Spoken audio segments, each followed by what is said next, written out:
Ang gabi ay umaabot sa Navajo Desert. Isang lumang kotse ang mabagal na nagmamaneho sa isang walang laman at walang ilaw na kalsada. Ang hangin ay umiikot sa buhangin sa isang malabo na ulap. Ang background music ay mabagal, malalim at nakakaaliw. Sabi nila may alaala ang disyerto. Hindi lamang mga yapak ang hawak nito kundi mga pangako, pagdanak ng dugo at mga hiyawan sa gabi. Akala ko noon ang pagtatrabaho sa night shift sa isang gasolinahan sa gitna ng kawalan ay trabaho lang para kumita. $30 bawat oras. Hindi masama para sa isang lalaki na kalalabas lang ng bilangguan. Pero nagkamali ako. Napakamali. Dahil sa Coyote Fuel &Go, ang tanging bagay na kailangan mong punan ay hindi gas. Ito ay ang iyong kaluluwa. Ang sign na Coyote Fuel &E ay kumikislap sa neon, ang silweta ng lobo ay lumalabo habang ito ay gumagalaw. Ang tunog ng metal na dumadagundong, ang hangin na sumisipol sa mga siwang ng pinto. Hinawakan ng isang kamay ang doorknob. Ang tagapagsalaysay ay nagpatuloy, dahan-dahan, na parang nawala sa alaala.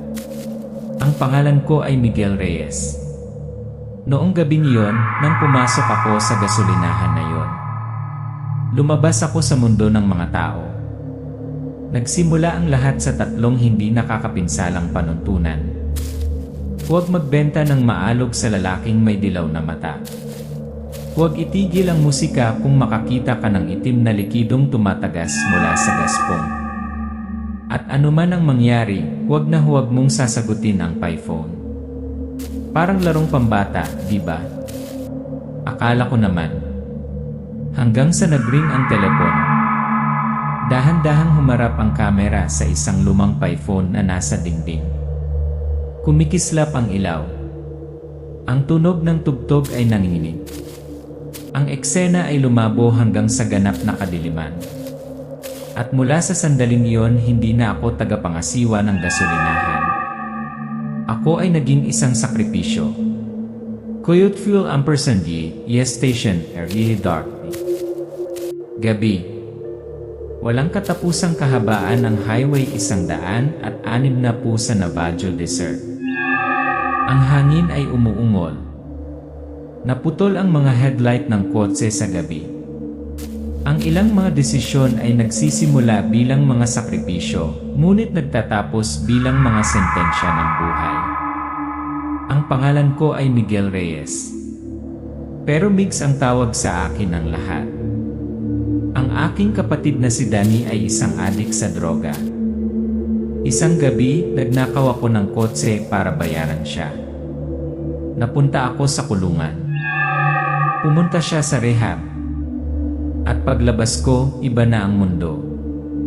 Walang kukuha ng mga taong may record na kriminal.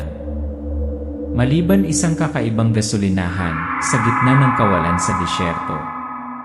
Bumaba ang kamera kasama si Miguel habang paakyat siya sa isang lumang gasolinahan. Ang neon sign na Coyote Fuel &Go ay kumikislap na pula, ang silhouette ng isang coyote na gumagalaw sa buhangin. $30 bawat oras. Walang kinakailangang karanasan. Mga gabi. Hindi sila gaanong binabayaran para sa isang regular na trabaho. Pero wala akong choice. Ang disyerto ay hindi nagtatanong tungkol sa nakaraan. Nilulunok lang nito ang kasalukuyan. Papatayin ni Miguel ang sasakyan. Umupo siya sa dilim, nakikinig sa malamig na metal.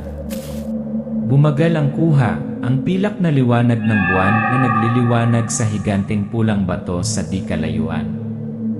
Ang pinto ng gasolinahan ay kumakalas.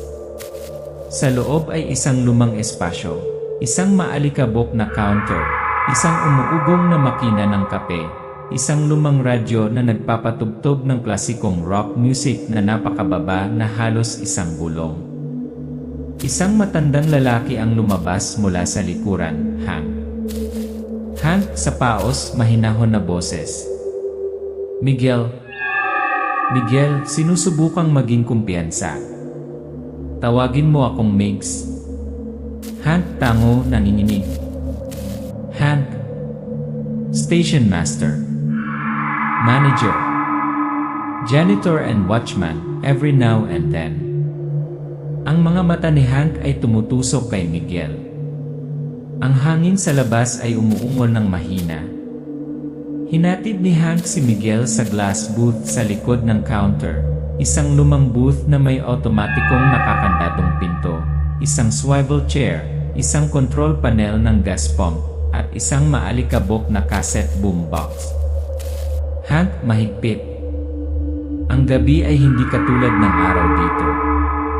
May mga bagay kailangan mong tandaan. No kidding, Migs.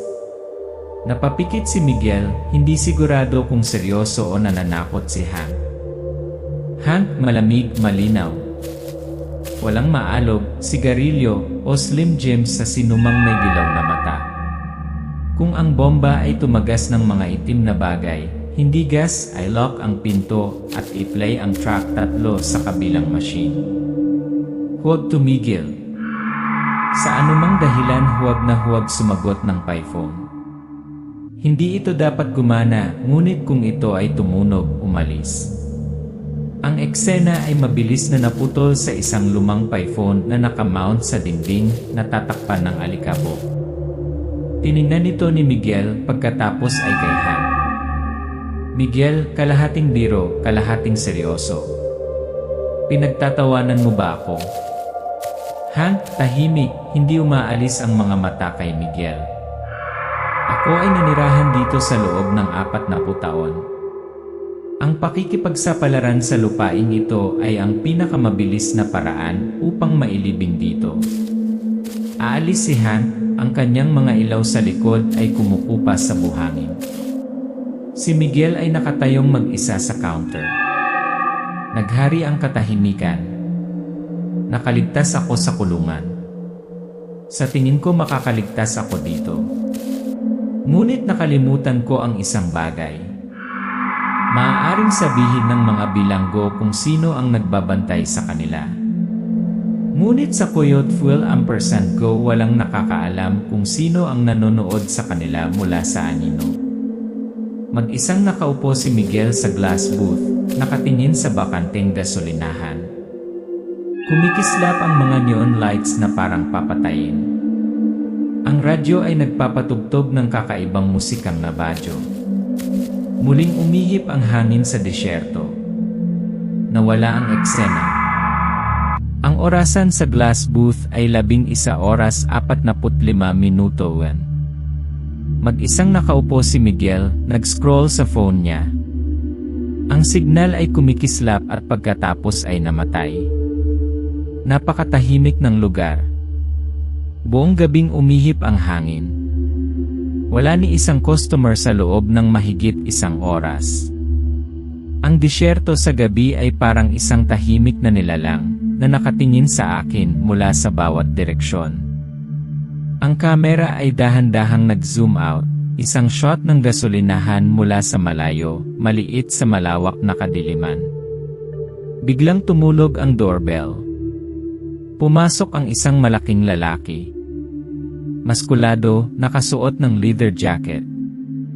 Hindi siya umimik, dumiretso lang sa refrigerator, kumuha ng isang lata ng Red Bull. Sa kanyang pagyuko, mahaba ang kanyang anino sa dingding, ang dulo ng anino ay may pares ng baluktot na sungay ng usa. Pumipikit si Miguel, ngunit kapag kumurap siya bumalik sa normal ang anino. Miguel, hindi marinig. Ito ay isang malamig na gabi. Hindi sumasagot ang lalaki. Nagbabayad ng pera, hindi binibilang ang sukli. Ang amoy ng sunog na laman ay dumaan habang lumalabas siya. Bahagyang napangiwi si Miguel. Yung amoy parang apoy na nagniningas sa loob ng laman. Parang nasunog o nasusunog. Bandang 1:30 diyan, pumasok ang isang dalaga, payat at mahabang buhok. Marahan siyang umiti, naglalagay ng isang bag ng beef jerky sa glass counter. Babae, marahan. Ito lang. Pumunta si Miguel upang iskan ang code, ngunit nahuli ang kanyang mga mata sa ilalim ng mga neon na ilaw, maliwanag na dilaw, walang puti. Ang musika ay kumupas. Ang kamera ay nag-zoom in sa kanyang mga mata, malamig at hindi makatao. Napaatras si Miguel, bahagyang nanginginig ang kamay. Ang pag-alala sa panuntunan bilang isa. Miguel, nahihiya. Paumanhin ang item na ito ay na-withdraw ngayong gabi. Hindi ibinebenta. Tinagilid niya ang kanyang ulo para tingnan, biglang nanikip ang kanyang mga mata na parang isang mabangis na hayop na ayaw kumain. Tapos ngumiti siya. Babae, pabulong. Maaga o huli kailangan mong maglingkod. Aalis siya. Umaalingaw ang mga yabag niya. Hinihingal si Miguel, hinawakan ng mga kamay ang glass counter. Ang kamera ay pumuputol sa gas pump sa labas. Ang isang stream ng itim na likido ay bumubuhos mula sa bitak, makapal at malapot na parang bulok na dugo. Umaagos ang amoy ng isda at metal. Nanood si Miguel mula sa glass booth, natakot ang mga mata. Naaalala ang panuntunang numero ng 2. Binuksan niya ang cassette player, hinalungkat ang lumang tape. Pinindot ang play, at mabilis na nag-fast forward para masubaybayan ang 3. Isang sinaunang Navajo chant ang tumutugtog, mababa, steady, parang sinaunang tibok ng puso. Kasabay nito, ang itim na batis ay humihinto sa pag-agos, kumukuha na parang itinutulak pabalik. Hindi ito musika. Ito ay ritual. Ito ay isang bagay na pumipigil sa pagbukas ng gate ng higit pa. Orasan, 3:17 diyan, biglang tumunog ang payphone. Isang nakakalamig na ring. Tumayo si Miguel. Pero tumunog ito at tumunog. Ang tagapagsalaysay ay sumisingit sa kanyang mga ngipin. Hindi ko na dapat pinulot. Pero may something doon parang disyerto na bumubulong. Makinig ka. Makinig sa kung ano ang alam nila. Pumulot si Miguel. Sa kabilang dulo, isang medyo may edad na boses ng lalaki, puno ng katahimikan. Boses sa telepono. Miguel, naalala mo ba yung kotseng ninakaw mo? Akala mo maitatago mo sa akin? Umurong si Miguel, nanginginig ang mga kamay. Nagiging boses ng bata ang boses niya, kumakanta ng lullaby. Boses ng bata sa telepono. Si Miguel Reyes ang sumakay sa kotse. Si Miguel Reyes ay iniwan ang kanyang kapatid. Si Miguel ang nagtaksil sa kanyang dugo. Ibinaba ni Miguel ang receiver, tumibok ang kanyang puso. Ang telepono muling nagriring. Tumakbo si Miguel sa likod para maghanap ng mapagtataguan. Habang naghahalungkat, hindi sinasadyang nalaglag niya ang isang stack ng mga papel. Lumabas ang isang larawan ng Polaroid, isang batang Hank nakatayo sa tabi ng isang matangkad, payat, malabong nilalang na parang bangkay na naglalakad. Ang kupas na tinta ay mababasa sa ibaba ng larawan. Oras ng pagpapakain, 1,990. Hindi ako ang nauna. Hindi ito ang trabaho, ito ay ang ritual. At si Hank ang nagdiwang. Ang gasolinahan ay tila nakahiwalay sa disyerto. Lumingon si Miguel, mukhang pagod, may hawak na backpack, may pag-aalinlangan ang mga mata. Pumasok siya, hindi tumunog ang doorbell. Walang refrigerator, walang musika, parang sinipsip ang hangin. Miguel, bulungan. Hank? Walang sumasagot. Pumunta siya sa counter. Sa mesa, may nasusunog na oil lamp at isang clay object ang nasa gitna ng table, isang coyote figurine na nababalutan ng mga sinaunang simbolo. Isang light smear ng pinatuyong dugo ang nasa tile sa malapit. Hindi ko na alam kung naglalakad ako papunta sa isang lugar ng trabaho o mas malalim ang hakbang sa isang ritual na nagsimula bago ako isinilang. Bumukas ang pinto sa likod ng bodega. Lumabas si Hank, isang piraso ng magaspang na tela na nababalutan ng dumi. Namumula ang kanyang mga mata na para bang ilang araw na hindi nakatulog. Sa lig niya ay may basag na turquoise na kwintas. Pinaghalong awa at may pagkamayabang ang tingin niya kay Miguel. Hank, sa mahina, pantay na boses. "You're right on time." "Good. I need time to prepare." Miguel, tense. "Ano ang nangyayari dito, Hank?" Hindi agad nakasagot si Hank. Lumakad siya patungo sa kortinang naghihiwalay sa counter mula sa bodega. Binuhat niya ito, sa likod nito ay may pintong bato, tila luma ngunit mahinang kumikinang. Question ni Hank. "Hank, sumunod ka sa akin. Oras na para malaman ang totoo." Sinundan ng kuha sina Miguel at Hank sa pintuan, papunta sa isang maliit, madilim na kuweba. Sa gitna ng kuweba ay may 4 na gaspong, ngunit ngayon ay nasa totoong anyo na sila, higanting mga haligi ng buto na inukitan ng mga katutubong simbolo na pinagdugtong ng mga pulang tubo ng lupa. Sa gitna ay isang bilog ng mga sagradong bato, at sa gitna ng bilog, isa pang estatwa ng koyot, halos 2 metro ang taas, na may mga pangil at mata na gawa sa buhay na amber. Hank, mahinahon na parang binibigkas. Bago itayo ang highway, bago dumating ang puting tao, ito ang kanilang libingan. Ang mga sinaunang nilalang ang tinatawag mong skinwalkers. Kailangan nila ng dugo. Kailangan nila ng mga kaluluwa. Ngunit nakipagkasundo sila sa aking mga ninuno na kung sila ay pinapakain ng palagian, hindi nila mabiktima ang mga bata ng nayon. Natigilan si Miguel. Umatras siya. "Miguel, ikaw sinasabi mo na ako isang alay." Hank, nagniningning ang mga mata. "Hindi. Ikaw ang tagabantay ng apoy. Ang mga may malakas na dugo lamang, sapat para tanggapin ng mga skinwalkers, ang pipiliin." Iniisip ko si Danny. Pero mahina siya. Ang kanyang dugo ay nawasak ng droga. Hindi ikaw. Isang mahinang alulong. Si Miguel ay tumingin sa paligid at nagsimulang lumitaw ang mga anino sa kanyang paligid. Matangkad, payat, humanoid ngunit may mga kamay ng hayop, mahabang kuko at nagniningas na dilaw ng mga mata na parang uling. Hindi sila nagsasalita, nakatingin lang sila. Teka. Napagtanto ko, wala na ako sa mundo ng mga buhay. Tinatawid ko ang linya sa pagitan ng dugo at sumpa. At ang kanilang mga mata ay nakita na ako mula pa bago ako isinilang. Si Miguel ay pinilit na lumuhod sa harap ng isang higanteng clay coyote ni Hank.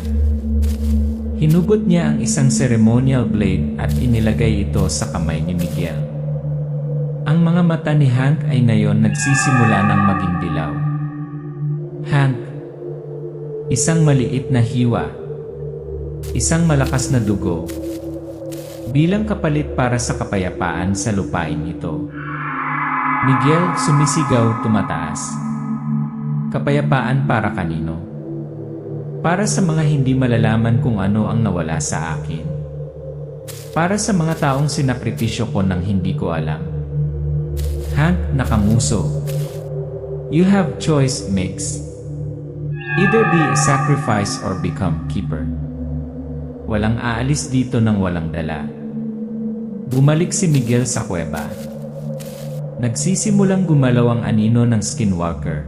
Hindi tumakbo, ngunit dumudula sa lupa, pinalibutan siya.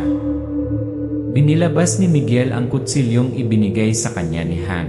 Ngunit hindi ito ginamit upang putulin ang kanyang sarili. Ibinato niya ang estatwa ng coyote sa lupa. Ito ay pumutok, naglalabas ng nakakatakot na alulong. Huminto ang skinwalker, umuungal. Miguel sumisigaw. Kung ang aking dugo ay kasing lakas ng sinasabi mo, pagkatapos ay gagamitin ko ito upang wakasan ang mga bagay, hindi pa kainin ang mga ito. Sumisigaw si Hank, sinuntok si Miguel, nagitim ang eksena. Mga panghuling tunog, mga bali ng buto, isang hiyawan, at isang hiyaw ng sakit mula sa kadiliman. Gusto mo bang ipagpatuloy ko ang pagsusulat ng Part 4, Blood Rebellion, When the Chosen One Rises? O gusto mo ba ang buong script mula simula hanggang matapos, handa ng gawing video? Mag-isang nakaupo si Miguel sa glass booth. Patay ang mga ilaw. Madilim ang gabi. Mabilis ang kanyang paghinga. Nanginginig ang kanyang mga kamay habang binubuksan ang kanyang backpack. Naglalabas ng ilang gamit sa makina, duct tape, isang digital na relo. Ang kanyang mga mata ay hindi na natatakot, ngunit determinado. Kung kailangan kong mamatay, hindi bababa sa hindi ako mamamatay bilang isang lalaking nakayuko. Gusto nilang panatilihin ng dugo ko ang deal na yun. Aalis ako sa gas station na ito nang walang ipapakain dito. Nagbubuhos ng gas si Miguel mula sa bawat bomba na lumilikha ng tuloy-tuloy na batis sa konkretong sahig.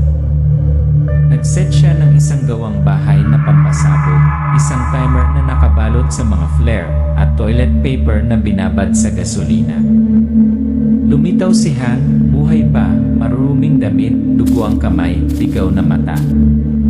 Sa likod niya ay ang skinwalker, ngayon sa kanyang tunay na anyo, bahagi ng tao, bahagi ng hayop, mga mata na kumikinang na dilaw na parang mga baga sa gabi.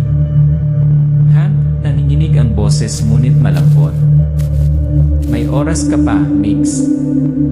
Sa tingin mo, katapusan na ng pagsunog sa lugar na ito.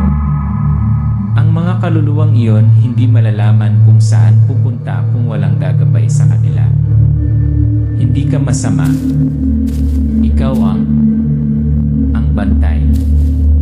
Miguel, may hawak na lighter, nanunuya ang mga mata. Alam mo kung sino ang gusto kong panatilihin ligtas. Danny. Hindi itong mga halimaw na nagtatago sa dilim.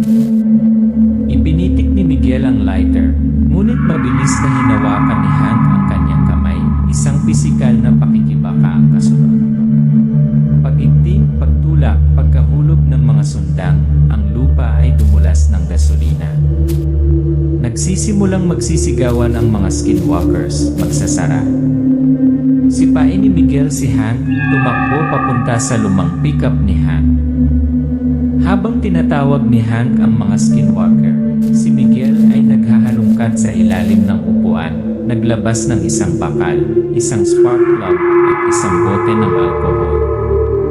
Mabilis siyang gumawa ng pangalawang detonator, na direktang ikinabit sa linya ng gasolina, nanginginig ang mga kamay ngunit tumpak.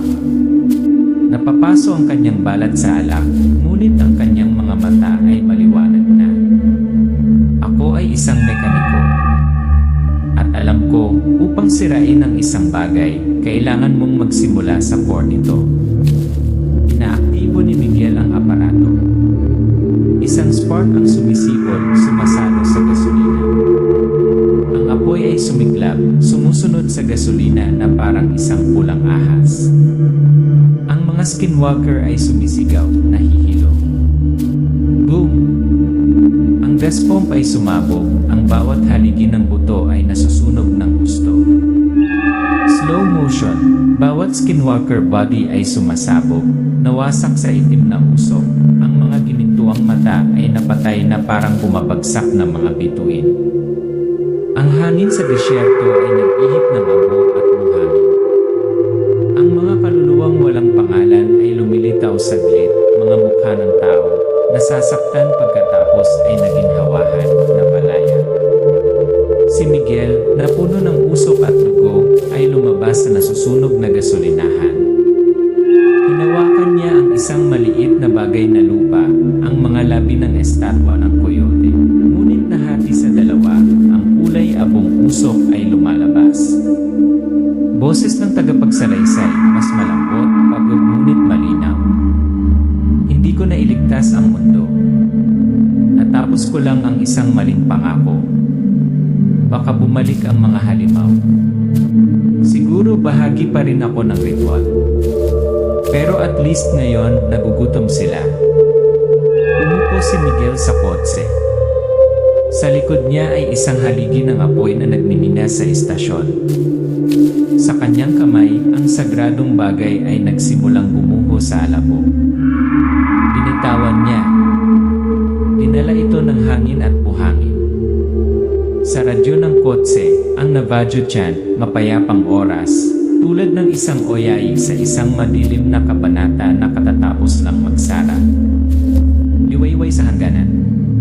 Ang sasakyan ni Miguel ay nagmamaneho sa disyerto na highway sa mapatong burol. Upuan ng pasahero, si Danny, payat ngunit malakas, mas malinaw ang mata. Parehong tahimik. Wala na kami. Ang gasolinahan ay isa na ngayong tambak ng abo na tinatangay ng hangin. Pero alam ko may mga bagay na hindi nananatili sa abo.